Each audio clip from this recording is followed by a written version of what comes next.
Você já sentiu um arrepio súbito ao conversar com alguém, como se um vento gelado tivesse atravessado a sala sem que nada visível o justificasse? Não falo de ameaças explícitas, de palavras duras ou gestos hostis.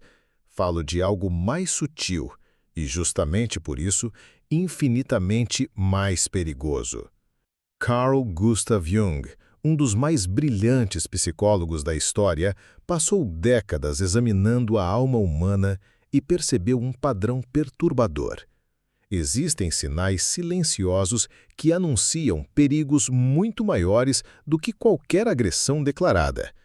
São sinais que raramente a mente consciente reconhece de imediato, mas que nossos instintos ancestrais percebem na mesma hora.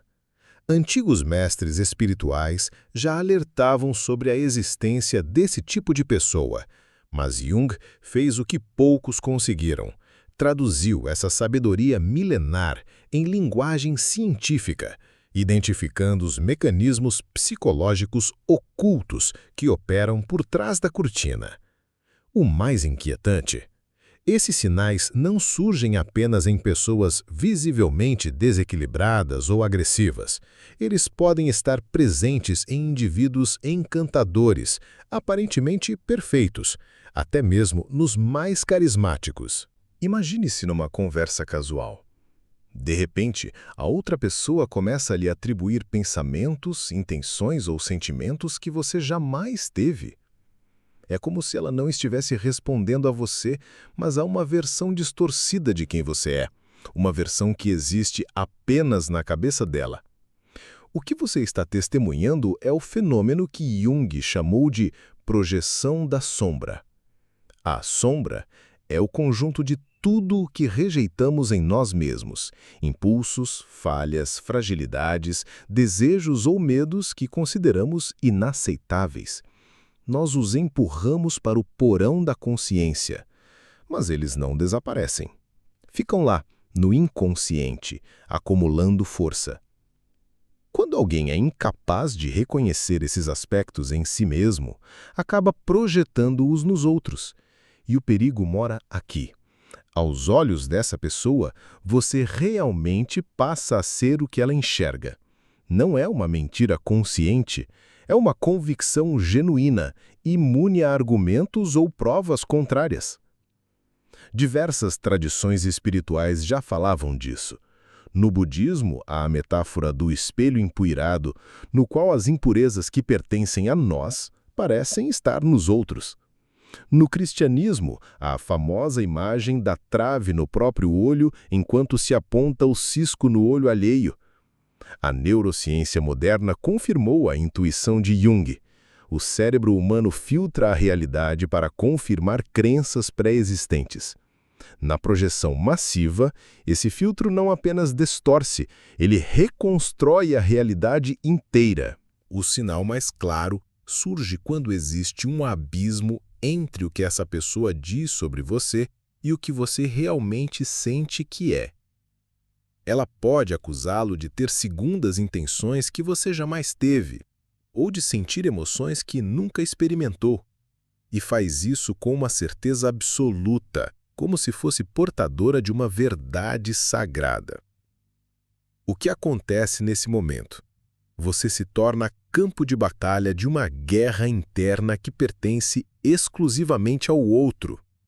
Ele luta contra partes de si que não suporta e usa você como tela de projeção. Como dizia o provérbio, o caminho para o inferno está pavimentado de boas intenções.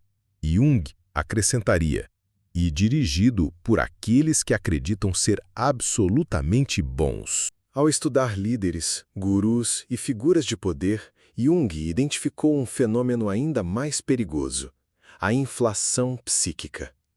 Não se trata de mera arrogância. É mais profundo, mais insidioso. Acontece quando o ego se identifica com conteúdos arquetípicos, imagens universais como o Salvador, o Iluminado, o portador da verdade. A pessoa deixa de se ver como um ser humano limitado e passa a acreditar que é a encarnação de algo absoluto. Místicos como Meister Eckhart alertaram para essa armadilha séculos antes, chamando-a de a mais sutil de todas as tentações espirituais. Tradições Zen falam da doença Zen, Sufis do véu de luz, mais perigoso que o véu das trevas, porque muito mais difícil de perceber. O sintoma mais evidente é a ausência total de dúvida. Enquanto todos os verdadeiros sábios demonstram humildade diante do mistério, o ego inflado se vê como canal puro de uma verdade indiscutível. Essa convicção absoluta exerce um fascínio perigoso. Líderes com esse perfil atraem seguidores leais, não pelo conteúdo do que dizem, mas pela força inabalável com que acreditam em si mesmos. Jung utilizou o termo persona, emprestada do teatro grego, para descrever a máscara social que usamos para interagir com o mundo. Ela não é, por si só, algo ruim. Todos precisamos de algum nível de adaptação para viver em sociedade.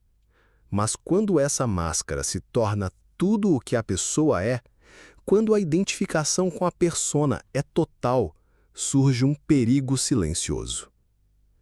Imagine alguém que nunca erra no tom, que sempre sabe o que dizer, como agir, qual expressão adotar.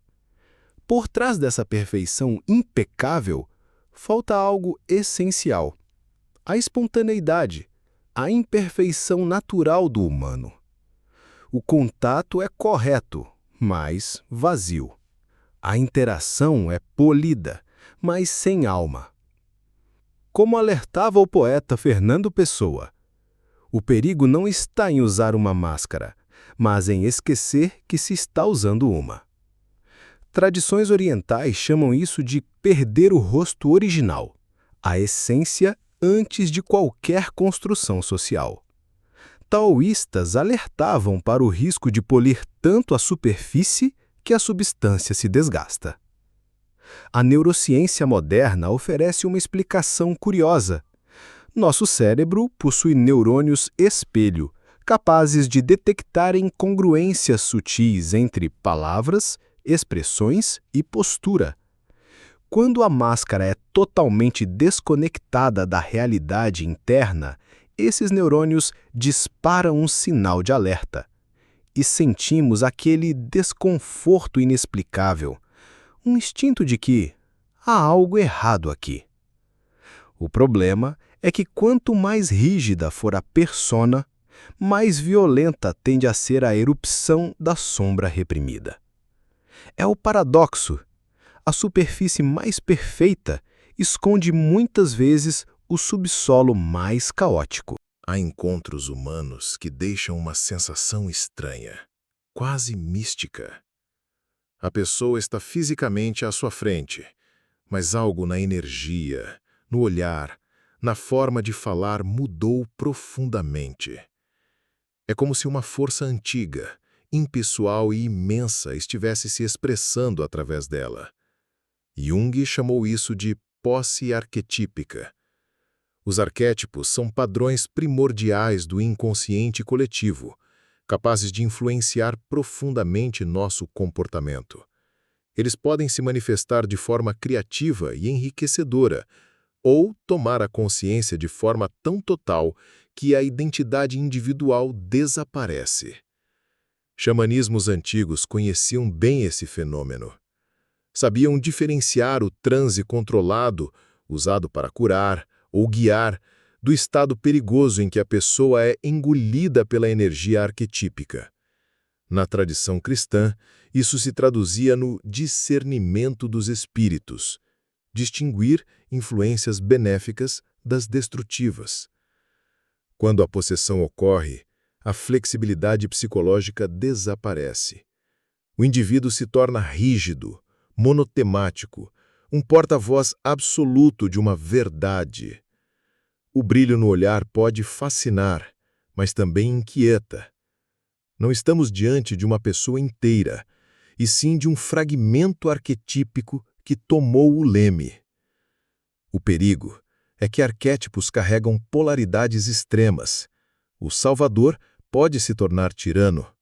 O guerreiro pode se tornar destruidor.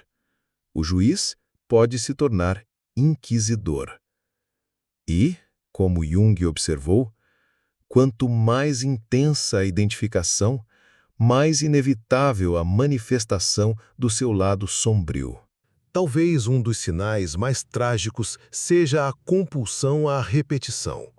É quando alguém, sem perceber, recria as mesmas situações dolorosas ao longo da vida, como se estivesse preso a um roteiro invisível. A psicanálise descreve isso como uma tentativa inconsciente de resolver um trauma original. Mas, na prática, a pessoa revive a ferida sem nunca curá-la. No budismo antigo, o conceito de karma não tinha ligação direta com punição cósmica, mas sim com padrões de condicionamento que nos empurram para repetir histórias antigas. Na tradição cristã, o pecado original pode ser lido como essas tendências herdadas que perpetuamos sem perceber. O sinal revelador é a repetição de enredos. Relacionamentos diferentes, mas com o mesmo final. Trabalhos diferentes, mas com a mesma frustração. Amizades diferentes, mas com as mesmas rupturas. Cada repetição é vivida como surpresa, mas o script é idêntico. A neurociência mostra que traumas moldam circuitos cerebrais que passam a esperar e, de certa forma, buscar confirmações do que já conhecem, mesmo que seja doloroso. E pior, a pessoa inconscientemente recruta outros para desempenharem papéis nesse drama antigo, arrastando inocentes para dentro do ciclo. Se todos esses sinais representam perigos, Jung também apontou o caminho da transformação: integrar a própria sombra. Isso não significa eliminar nossos aspectos sombrios, mas reconhecê-los e aprender a conviver com eles de forma consciente. Como dizia Jung, prefiro ser inteiro a ser bom. A verdadeira integridade psicológica não é uma máscara de perfeição, mas a capacidade de olhar para si e admitir: eu também sou capaz do erro que vejo nos outros. Tradições antigas já sabiam disso. O budismo tibetano fala em transformar veneno em remédio. A alquimia ocidental, tão admirada por Jung, simboliza isso como a transmutação do chumbo em ouro. Quando integramos a sombra, deixamos de projetá-la cegamente nos outros. Reconhecemos nossas falhas e, ao fazer isso, libertamos energia criativa antes aprisionada na repressão. A neurociência confirma: integrar memórias e impulsos antes dissociados fortalece a conexão entre áreas emocionais e de autorreflexão do cérebro. Pessoas que trilham esse caminho exibem uma mistura rara de humildade genuína e autoridade autêntica. Não precisam proclamar sua bondade ou sabedoria. Elas simplesmente vivem de forma congruente. São capazes de enxergar o mundo em nuances, sem o conforto ilusório do preto e branco. Agora, a pergunta inevitável: você reconheceu algum desses sinais em pessoas próximas? E, mais importante, reconheceu algum deles em si mesmo? Essa é a diferença entre quem permanece refém de padrões inconscientes e quem inicia o caminho da liberdade interior, a coragem de enxergar. Porque, como disse Marie-Louise von Franz, colaboradora de Jung, até que você torne o inconsciente consciente, ele dirigirá a sua vida, e você chamará isso de destino. Se este conteúdo mexeu com você, compartilhe. A consciência é o primeiro passo para a transformação. E como lembraria Jung, ninguém se ilumina imaginando figuras de luz, mas sim tornando consciente a escuridão.